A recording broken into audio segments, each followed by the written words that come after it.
Imphal leibakkidamak thawaina pontha pikhraba pikliba macha anigi mihatki matangda miyamna lorokpa phirepna aroiba oigani haina tronglawbagi thodokta leikhidraba pikliba angang anigi mama oinam binitana fongdokkhre tha secretary thokhiba laibak thiba thodok aduda sokpadagi ras medicity da laingduna leiribi binitaga paumisinga unabada mahakna hai tamthiraba mihat aduda cheraba miyoisingi mathakta matik chaba cherak piriba phawba thona haloi Defense la iba mapuroibana leiba ngakpa chatkhringaida mahaki macha sing ngakpinaba kanasu leremdri haiba wahayasi phongdokladuna thamoi shokna tengthaki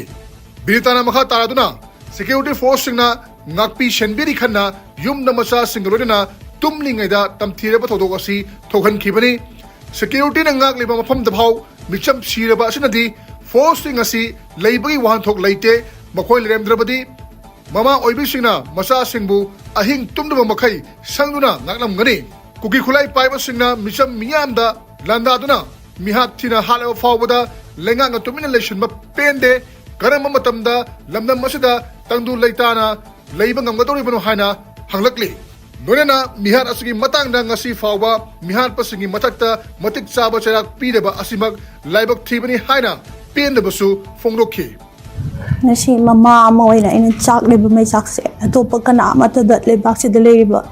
ima lebak si daleriba kan amata dat chak ta boysen uko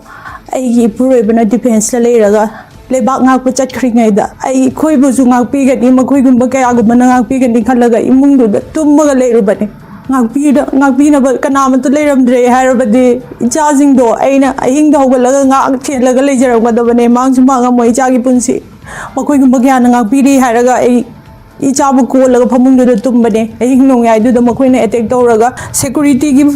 force kangbu gi mayam lai leina makoi lanthoga laaga akoi gi humduda attack tawbudo kari mata phaba sungam hode ichagi thawai mangki bado makoi ngasi bosu coming operation tawraga mi hatpa dandi pi baba usi action doba kari mata ude mama aidi ichajing icha hatpa mi hatpa do dandi pi dri bawa de thona han malaira Hey, charging do kari su khangjadri bane haying do da mama aina golaga tum jaring ai do da mama haraga mama nung si haraga tum gi bado adu do da abo ai mama ko bataba phangidre ai ngon thori bato do se sumna mama mata gi mathai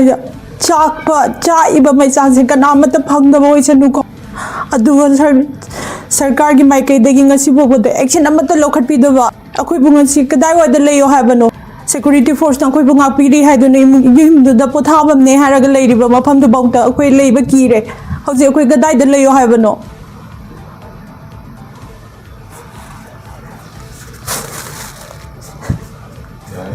bema do mabukha ga lejabane ena bema ko Nali lagi kanne kapanda masih mana male. Mama ini sih kamu balik lagi sama di mana ada mana? Aduh bu, jangan mato imale bagi teman teman tuai taga bane. Makoi bemihat pa, dan di bangju mama itu nalo ye.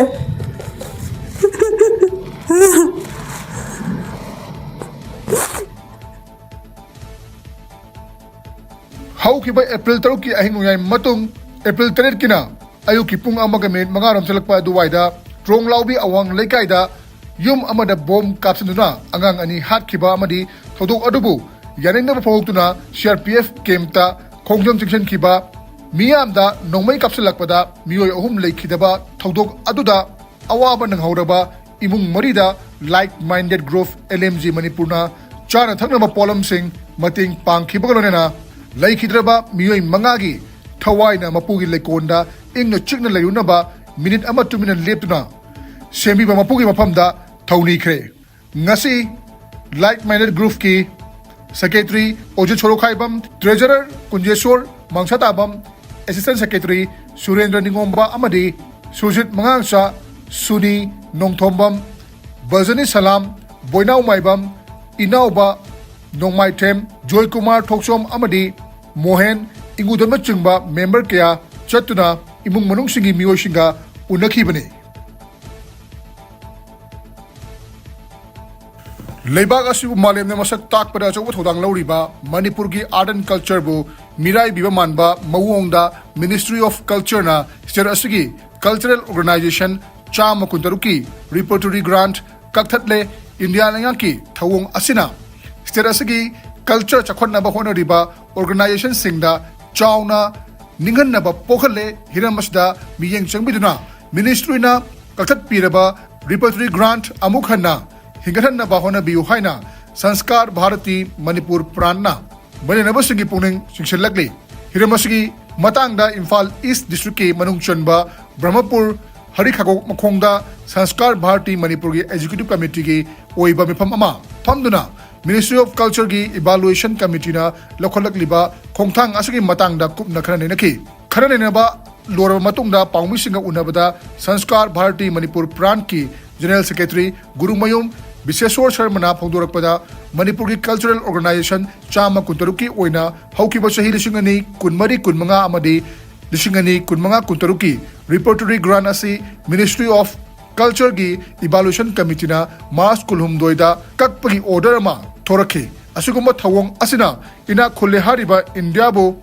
असुगुम्बा थवोंग असिना इंडियाबो मालेमदा मसक ताकपदा चावना थौदांग लौरिबा मणिपुर की cultural organisation सिंगबु लुमना लौबगी mummy तादरे state असगी हौजिक ओरिबा फिबम असिदा असुगुम्बा थवोंग थरकपा असिना culture तौरिबसिंगी हिंगनबगी लंबी ककपीबगुम्बनी हाइनसु फोंदोरखे